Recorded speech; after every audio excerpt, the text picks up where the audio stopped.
Assalamualaikum warahmatullahi wabarakatuh. Sahabat Buya Milenial dimanapun berada, kali ini kita bahas kisah lengkap tentang Isra Mi'raj Nabi Muhammad Sallallahu Alaihi Wasallam.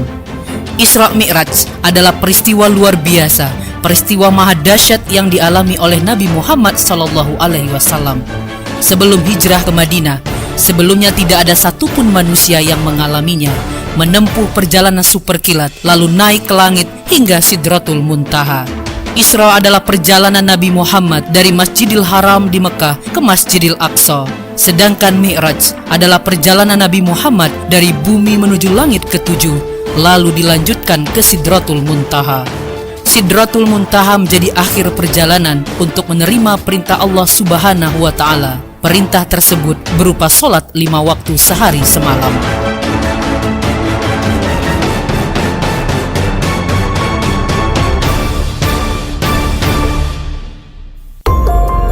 Kaum Quraisy saat itu menjadikan pengalaman Nabi ini sebagai bahan olok-olok sambil mengatakan tidak mungkin perjalanan sejauh itu ditempuh dalam semalam. Namun bagi orang mukmin, kabar dan pengalaman Nabi Muhammad ini adalah sesuatu yang harus dipercaya dan dilihat sebagai mukjizat yang diberikan Allah kepada hamba pilihannya. Peristiwa maha dahsyat berada di luar akal manusia dan hanya bisa didekati dengan metodologi iman. Namun menariknya, ribuan tahun setelah peristiwa itu terjadi, perkembangan ilmu pengetahuan dan teknologi yang dicapai oleh peradaban manusia modern dapat menyulam untayan demi untayan perjalanan Rasulullah SAW itu menjadi satu frame utuh yang logis.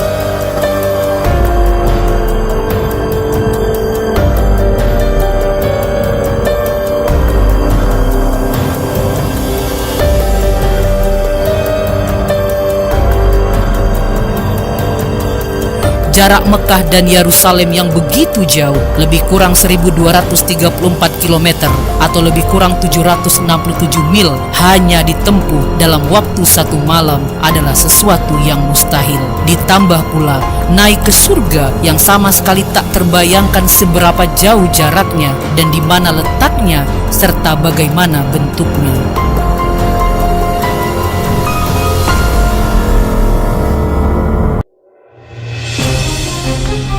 Dahulu kala, orang-orang Arab Quraisy hanya mengenal unta dan kuda sebagai alat transportasi. Selain kedua hewan itu, mereka juga biasa menggunakan keledai sebagai pengangkut barang. Belum dikenal dan belum ditemukan alat transportasi canggih seperti pesawat terbang atau pesawat luar angkasa, aerospace, yang dapat mengantarkan seseorang dari satu tempat ke tempat lain yang jauh dalam waktu singkat. Tanpa suatu alat transportasi khusus, mustahil Isra Mi'raj dapat terjadi, dan sudah pasti jawabannya bukanlah dengan menunggangi unta, apalagi pesawat terbang. Allah Subhanahu wa Ta'ala telah mendatangkan seekor hewan putih untuk menjadi tunggangan Nabi Shallallahu Alaihi Wasallam selama perjalanan, yaitu buraq. Buraq satu akar kata dengan baq yang artinya kilat. Buraq bukanlah pesawat terbang atau UFO, Unidentified Flying Object, atau benda terbang tak dikenal. Berikut ini adalah beberapa ayat Al-Quran dan hadis yang terkait dengan Isra Mi'raj yang seharusnya meneguhkan keimanan kita akan kebenaran peristiwa ini.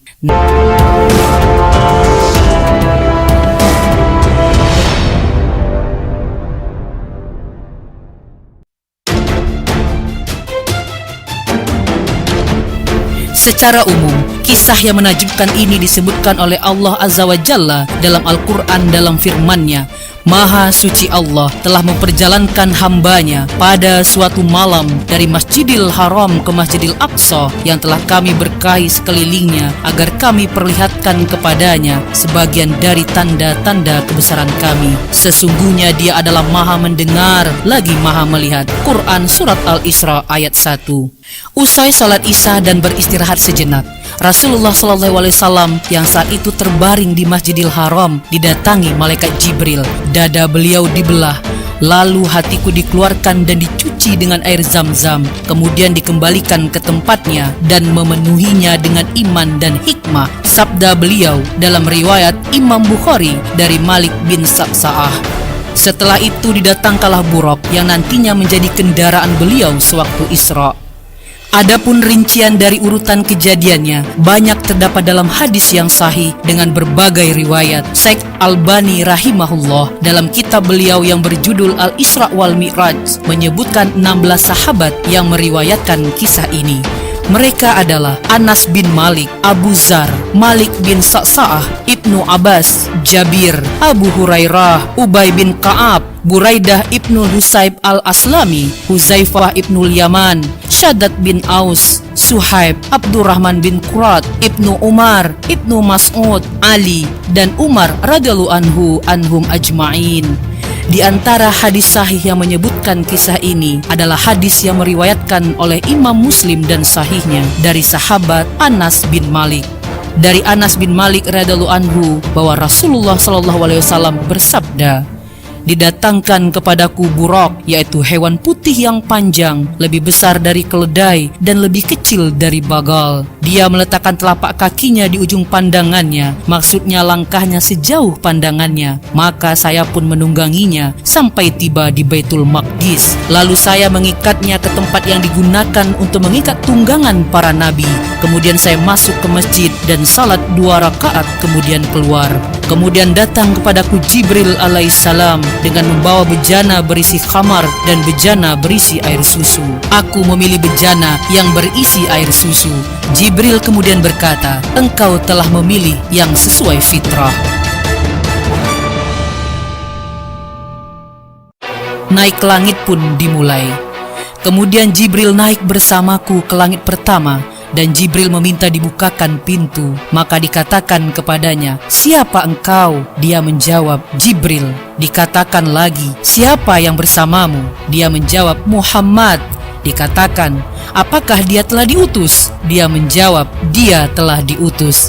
Maka dibukakan bagi kami pintu langit, dan saya bertemu dengan Adam. Beliau menyambutku dan mendoakan kebaikan untukku. Kemudian kami naik ke langit kedua. Lalu Jibril alaihissalam meminta dibukakan pintu. Maka dikatakan kepadanya, "Siapa engkau?" Dia menjawab, "Jibril." Dikatakan lagi, "Siapa yang bersamamu?" Dia menjawab, "Muhammad." Dikatakan, "Apakah dia telah diutus?" Dia menjawab, "Dia telah diutus." Maka dibukakan bagi kami pintu langit kedua, dan saya bertemu dengan Nabi Isa bin Maryam dan Yahya bin Zakaria salawatullahi alaihima. Beliau berdua menyambutku dan mendoakan kebaikan untukku.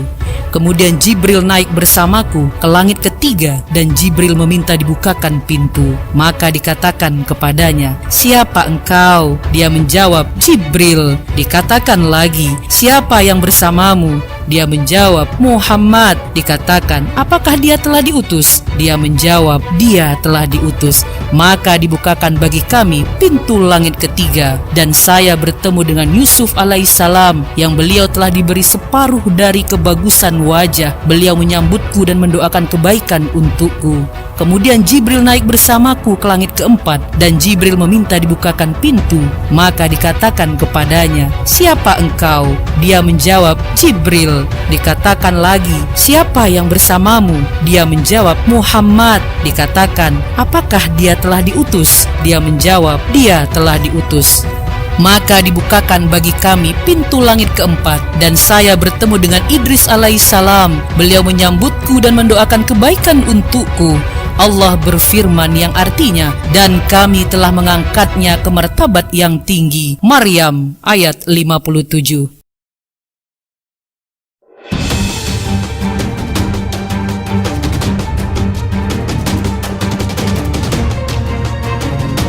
Kemudian Jibril naik bersamaku ke langit kelima, dan Jibril meminta dibukakan pintu. Maka dikatakan kepadanya, "Siapa engkau?" Dia menjawab, "Jibril." Dikatakan lagi, "Siapa yang bersamamu?" Dia menjawab, "Muhammad." Dikatakan, "Apakah dia telah diutus?"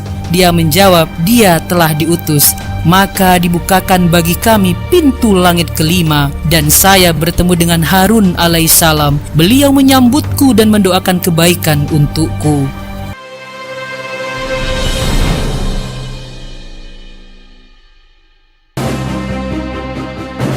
Kemudian Jibril naik bersamaku ke langit ke-6 dan Jibril meminta dibukakan pintu. Maka dikatakan kepadanya, "Siapa engkau?" Dia menjawab, "Jibril." Dikatakan lagi, "Siapa yang bersamamu?"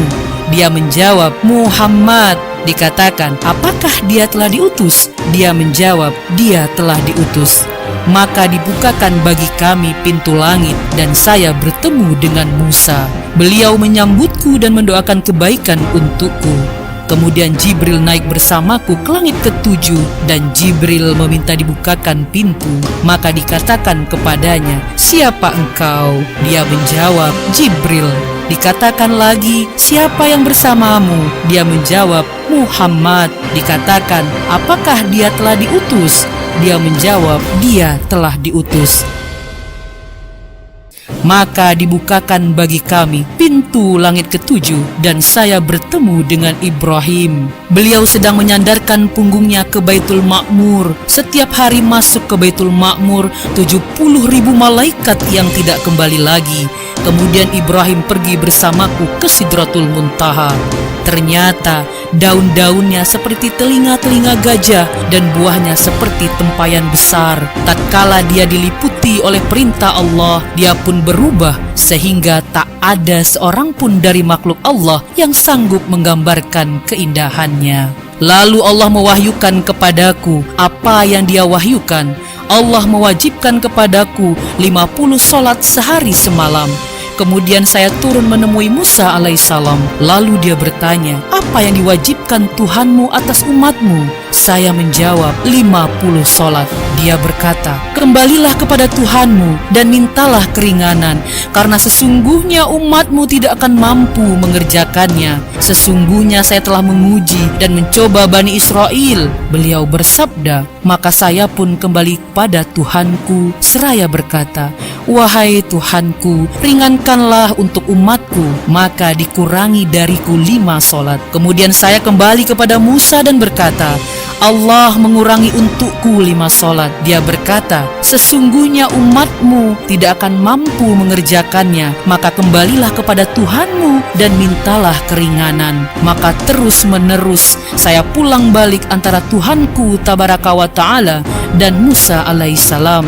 Sampai pada akhirnya Allah berfirman, "Wahai Muhammad, sesungguhnya ini adalah 5 sholat sehari semalam. Setiap sholat pahalanya 10, maka semuanya 50 sholat. Barang siapa yang meniatkan kejelekan lalu tidak mengerjakannya, maka tidak ditulis dosa baginya sedikit pun. Jika dia mengerjakannya, maka ditulis baginya 1 kejelekan." Kemudian saya turun sampai saya bertemu dengan Musa alaihissalam seraya aku ceritakan hal ini kepadanya. Dia berkata, "Kembalilah kepada Tuhanmu dan mintalah keringanan." Maka saya pun berkata, "Sungguh saya telah kembali kepada Tuhanku sampai saya pun malu kepadanya." Hadis riwayat Muslim.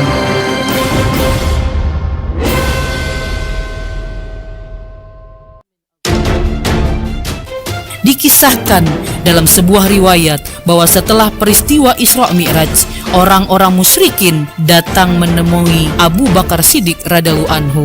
Mereka mengatakan, "Lihatlah apa yang telah diucapkan temanmu, yakni Muhammad sallallahu alaihi wasallam." Abu Bakar berkata, "Apa yang beliau ucapkan?" Orang-orang musyrik berkata, "Dia menyangka bahwasanya dia telah pergi ke Baitul Maqdis dan kemudian dinaikkan ke langit, dan peristiwa tersebut hanya berlangsung 1 malam." Abu Bakar berkata, "Jika memang beliau yang mengucapkan, maka sungguh berita tersebut benar sesuai yang beliau ucapkan, karena sesungguhnya beliau adalah orang yang jujur." Orang-orang musyrik kembali bertanya, "Mengapa demikian?" Abu Bakar menjawab, "Aku membenarkan seandainya berita tersebut lebih dari yang kalian kabarkan. Aku membenarkan berita langit yang turun kepada beliau. Bagaimana mungkin aku tidak membenarkan beliau tentang perjalanan ke Baitul Maqdis ini?" Hadis diriwayatkan oleh Imam Hakim Al-Mustadrak dari Aisyah radhiyallahu anha. Perhatikan bagaimana sikap Abu Bakar radhiyallahu anhu terhadap berita yang datang dari Nabi Shallallahu Alaihi Wasallam. Beliau langsung membenarkan dan mempercayai berita tersebut. Beliau tidak banyak bertanya, meskipun peristiwa tersebut mustahil dilakukan dengan teknologi pada saat itu. Begitu pula sampai akhir zaman ini, belum ada teknologi yang mampu menandingi peristiwa maha dahsyat tersebut. Hendaknya kita meneladani sifat para sahabat radhiyallahu anhum terhadap berita dari Allah dan Rasul-Nya. Semoga kita semakin kuat keimanan kepada Allah Subhanahu wa Ta'ala. Wassalamualaikum warahmatullahi wabarakatuh.